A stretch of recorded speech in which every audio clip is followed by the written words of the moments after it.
ओम शांति। आज बाबा की 4 दिसंबर 2024 की साकार मुरली के महावाक्य हैं। मुरली का सार है, मीठे बच्चे, सारा मदार याद पर है, याद से ही तुम मीठे बन जाएंगे। इस याद में ही माया की युद्ध चलती है।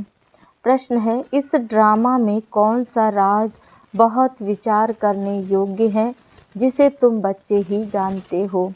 उत्तर है, तुम जानते हो कि ड्रामा में एक पार्ट 2 बार बज ना सके। सारी दुनिया में जो भी पार्ट बजता है वह 1-2 से नया। तुम विचार करते हो कि सतयुग से लेकर अब तक कैसे दिन बदल जाते हैं, सारी एक्टिविटी बदल जाती है।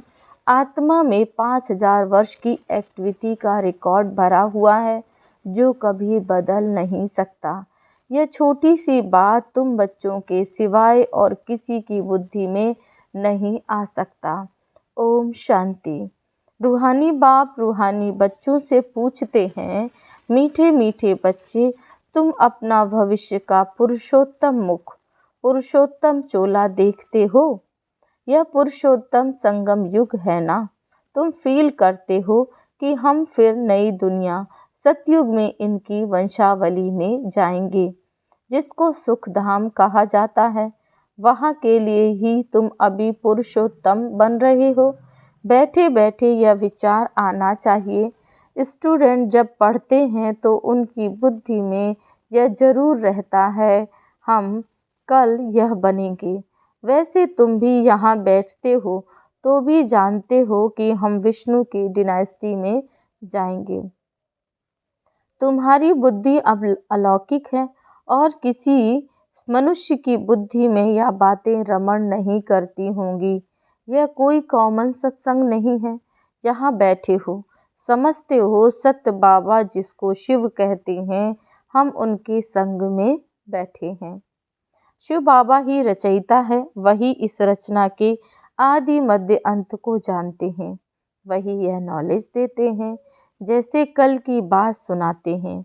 जहाँ बैठे हो यह तो याद होगा ना, हम आए हैं रिज्यूनेट होने, अर्थात यह शरीर बदल दैवी शरीर लेने। यहाँ बैठे हो यह तो याद होगा ना, हम आए हैं बदलने।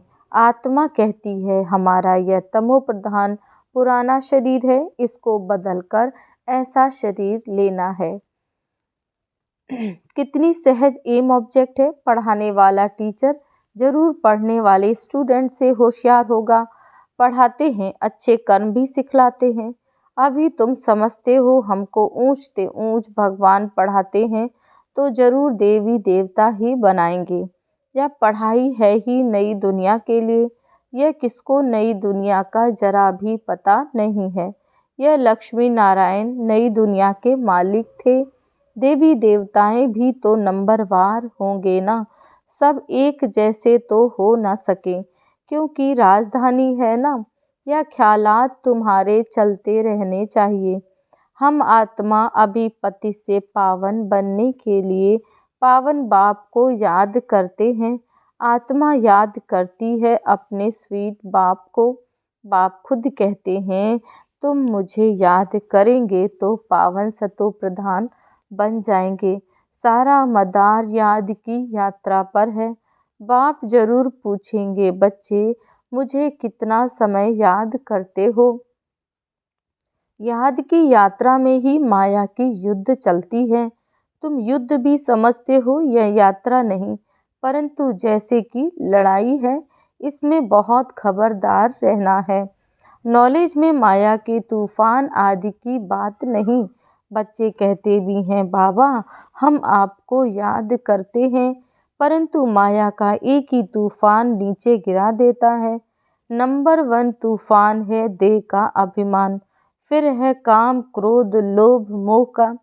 बच्चे कहते हैं, बाबा हम बहुत कोशिश करते हैं याद में रहने की, कोई विघ्न ना आए, परंतु फिर भी तूफान आ जाते हैं। आज क्रोध का, कभी लोभ का तूफान आया।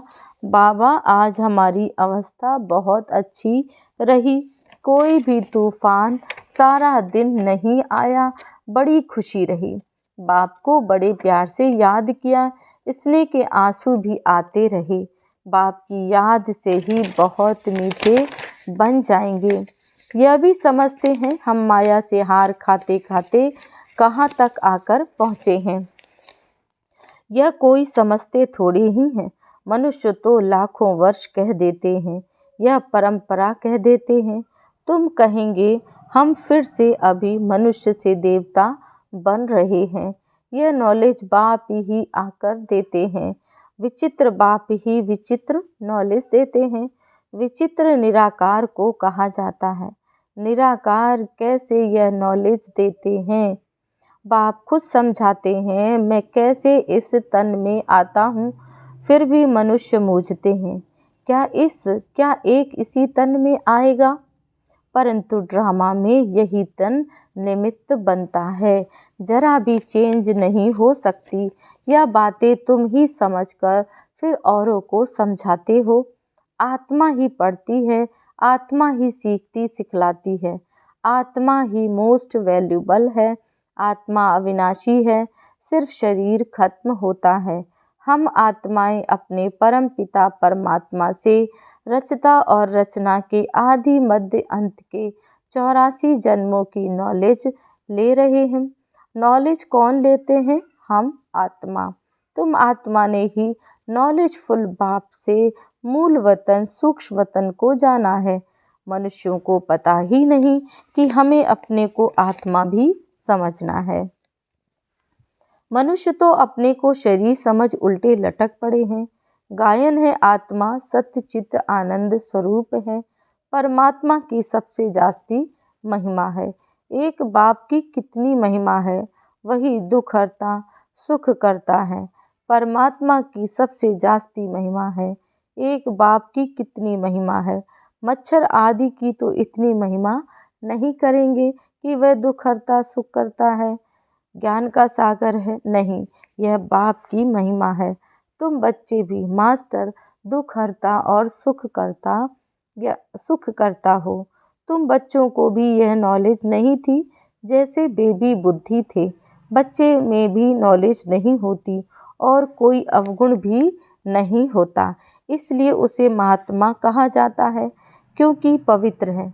जितना छोटा बच्चा नंबर 1 फूल, उतना नंबर 1 फूल बिल्कुल ही जैसे कर्मातीत अवस्था है। कर्म अकर्म विकर्म को कुछ भी नहीं जानते, इसलिए वह फूल है। सबको कशिश करते हैं, जैसे एक बाप सभी को कशिश करते हैं। बाप आए हैं सभी को कशिश कर खुशबूदार फूल बनाने। कई तो कांटे के कांटे ही रह जाते हैं। 5 विकारों के वशीभूत होने वाले को कांटा कहा जाता है। नंबर 1 कांटा है देह अभिमान का, जिससे और कांटों का जन्म होता है। कांटों का जंगल बहुत दुख देता है। किस्म किस्म के कांटे जंगल में होते हैं, इसलिए इसको दुखधाम कहा जाता है। नई दुनिया में कांटे नहीं होते, इसलिए उसको सुखधाम कहा जाता है। शिव बाबा फूलों का बगीचा लगाते हैं, रावण कांटों का जंगल लगाता है, इसलिए रावण को कांटों की झाड़ियों से जलाते हैं और बाप पर फूल चढ़ाते हैं। इन बातों को बाप जाने और आप बच्चे जाने और न जाने कोई। तुम बच्चे जानते हो ड्रामा में एक पार्ट 2 बार बज न सके। बुद्धि में है, सारी दुनिया में जो पार्ट बजता है वह 1-2 से नया है। तुम विचार करो, सतयुग से लेकर अब तक कैसे दिन बदल जाता है, सारी एक्टिविटी बदल जाती है। 5000 वर्ष की एक्टिविटी का रिकॉर्ड आत्मा में भरा हुआ है, वह कभी बदल नहीं सकता। हर आत्मा में अपना अपना पार्ट भरा हुआ है। यह छोटी सी बात भी कोई की बुद्धि में आ न सके। इस ड्रामा के पास्ट प्रेजेंट और फ्यूचर को तुम जानते हो।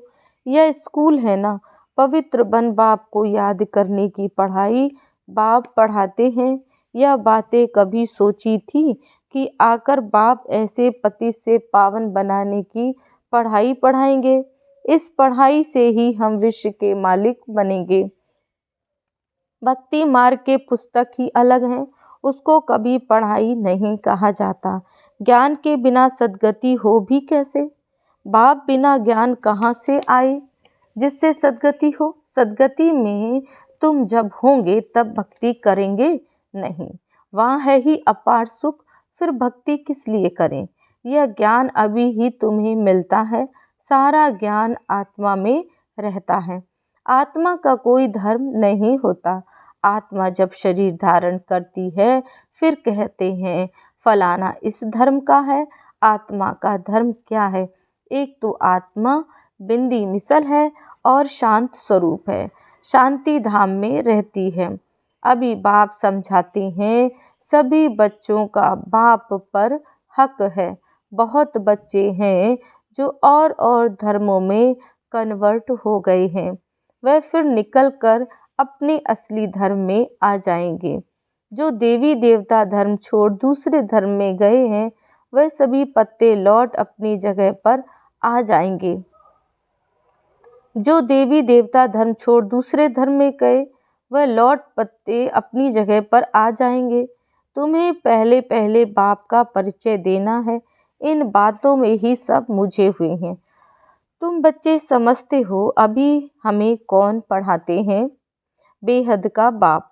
श्री कृष्ण तो देहधारी है, इनको ब्रह्मा बाबा को, इनको भी दादा कहेंगे ब्रह्मा बाबा को। तुम सब भाई भाई हो ना, फिर है मर्तबे के ऊपर। भाई का शरीर कैसा, बहन का शरीर कैसा? आत्मा तो एक छोटा सितारा है, इतनी सारी नॉलेज एक छोटे से सितारे में है। सितारा शरीर के बिगर बात भी कर नहीं सकता। सितारे को पार्ट बजाने के लिए इतने ढेर ऑर्गन्स मिले हुए हैं। तुम सितारों की दुनिया ही अलग है। आत्मा यहाँ आकर फिर शरीर धारण करती है, शरीर छोटा बड़ा होता है। आत्मा ही अपने बाप को याद करती है, वह भी जब तक शरीर में है। घर में आत्मा बाप को याद करेगी नहीं, वहाँ कुछ भी मालूम नहीं पड़ता हम कहाँ हैं। आत्मा और परमात्मा दोनों जब शरीर में है तब आत्माओं और परमात्मा का मेला कहा जाता है। गायन भी है आत्मा और परमात्मा अलग रहे बहुकाल। कितना समय अलग रहे याद आता है, कितना समय अलग रहे। सेकंड सेकंड पास होते 5000 वर्ष बीत गए। फिर नंबर 1 से शुरू करना है, एक्यूरेट हिसाब है। अभी तुमसे कोई पूछे इसने कब जन्म लिया था तो तुम एक्यूरेट बता सकते हैं। श्री कृष्ण के लिए तिथि तारीख मिनट सेकंड निकाल सकते हो। मनुष्यों की घड़ी में फर्क पड़ सकता है, शिव बाबा के अवतरण में बिल्कुल भी फर्क नहीं पड़ सकता। मिनट सेकंड का हिसाब नहीं बता सकते, उनका अवतरण भी अलौकिक है। वह आते ही हैं बेहद की रात के समय। बाकी और जो भी अवतरण आदि होते हैं उनका पता पड़ता है। आत्मा शरीर में प्रवेश करती है, छोटा चोला पहनती है, फिर धीरे धीरे बड़ा होता है। शरीर के साथ आत्मा बाहर आती है। इन सभी बातों को विचार सागर मंथन कर फिर औरों को समझना होता है। कितने ढेर मनुष्य हैं, एक ना मिले दूसरे से। कितना बड़ा मांडवा है, जैसे बड़ा हॉल है जिसमें बेहद का नाटक चलता रहता है। तुम बच्चे यहाँ आते हो नर से नारायण बनने के लिए। बाप जो नई सृष्टि रचते हैं उसमें पद लेने के लिए। बाकी यह जो पुरानी दुनिया है वह तो विनाश होनी है। बाबा द्वारा नई दुनिया की स्थापना हो रही है, बाबा को फिर पालना भी करनी है। जरूर जब यह शरीर छोड़ें तब फिर सतयुग में नया शरीर लेकर पालना करें। उसके पहले इस पुरानी दुनिया का विनाश भी होना है। भंभोर को आग लगेगी, पीछे यह भारत ही रहेगा, बाकी तो खलास हो जाएंगे। भारत में भी थोड़े बचेंगे। तुम अब मेहनत कर रहे हो कि विनाश के बाद फिर सजाएं ना खाए। अगर विकर्म विनाश नहीं होंगे तो सजाएं भी खाएंगे और पद भी नहीं मिलेगा। तुमसे जब कोई पूछते हैं तुम किसके पास जाते हो, तो बोलो शिव बाबा के पास, जो ब्रह्मा के तन में आया हुआ है। यह ब्रह्मा कोई शिव नहीं है। जितना बाप को जानेंगे तो बाप के साथ प्यार भी रहेगा। बाबा कहते हैं, बच्चे तुम और कोई को प्यार नहीं करो और संग तोड़ एक संग जोड़ो। जैसे आशिक माशूक होते हैं, यह भी ऐसे हैं। 108 सच्चे आशिक बनते हैं, उसमें भी 8 सच्चे सच्चे बनते हैं। 8 की भी माला होती है। 9 रत्न गाए हुए हैं, 8 दाने नवा बाबा। मुख्य हैं 8 देवताएं, फिर 16,108 शहजादे शहजादियों का कुटुंब बनता है। त्रेता अंत तक बाबा तो हथेली पर बहिश्त दिखलाते हैं। तुम बच्चों को नशा है कि हम तो सृष्टि के मालिक बनते हैं। बाबा से ऐसा सौदा करना है। कहते हैं कोई विरला व्यापारी यह सौदा करे। ऐसे कोई व्यापारी थोड़े ही हैं। तो सब बच्चे ऐसे उमंग में रहो। हम जाते हैं बाबा के पास। ऊपर वाला बाबा दुनिया को मालूम नहीं है। वो कहेंगे वह तो अंत में आता है। अब वही कलयुग का अंत है। वही गीता महाभारत का समय है। वही यादव जो मूसल निकाल रहे हैं। वही कौरवों का राज्य और वही तुम पांडव खड़े हो। तुम बच्चे अभी घर बैठे अपनी कमाई कर रहे हो। भगवान घर बैठे आया हुआ है। इसलिए बाबा कहते हैं कि अपनी कमाई कर लो। यही हीरे जैसा जन्म अमूलक गाया हुआ है। अब इसको कौड़ी बदले खोना नहीं है। अब तुम इस सारी दुनिया को राम राज्य बनाते हो। तुमको शिव से शक्ति मिल रही है। बाकी आजकल कईयों की अकाले मृत्यु भी हो जाती है। बाबा बुद्धि का ताला खोलता है और माया बुद्धि का ताला बंद कर देती है। अब तुम माताओं को ही ज्ञान का कलश मिला हुआ है। अबलाओं को बल देने वाला वह है। यही ज्ञान अमृत है। शास्त्रों के ज्ञान को कोई अमृत नहीं कहा जाता। अच्छा, मीठे मीठे सिकिल्दे बच्चों प्रति माता पिता बाप दादा का याद प्यार और गुड मॉर्निंग। रूहानी बाप की रूहानी बच्चों को नमस्ते। हम रूहानी बच्चों की रूहानी बाप दादा को याद प्यार गुड मॉर्निंग नमस्ते ओम शांति। धारणा के लिए मुख्य सार है। पहला पॉइंट, एक बाप की कशिश में रहकर खुशबूदार फूल बनना है। अपने स्वीट बाप को याद कर देह अभिमान के कांटे को जला देना है। दूसरा पॉइंट, इस हीरे तुल्य जन्म में अविनाशी कमाई जमा करनी है। कौड़ियों के बदले इसे गंवाना नहीं है। एक बाप से सच्चा प्यार करना है। एक के संग में रहना है। वरदान है, ब्राह्मण जीवन में सदा खुशी की खुराक खाने और खुशी बांटने वाले खुश नसीब भव। इस दुनिया में आप ब्राह्मणों जैसा खुश नसीब कोई हो नहीं सकता, क्योंकि इस जीवन में ही आप सबको बाप दादा का दिल तख्त मिलता है। सदा खुशी की खुराक खाते हो और खुशी बांटते हो। इस समय बेफिक्र बादशाह हो। ऐसी बेफिक्र जीवन सारे कल्प में और किसी भी युग में नहीं है। सतयुग में बेफिक्र होंगे, लेकिन वहाँ ज्ञान नहीं होगा।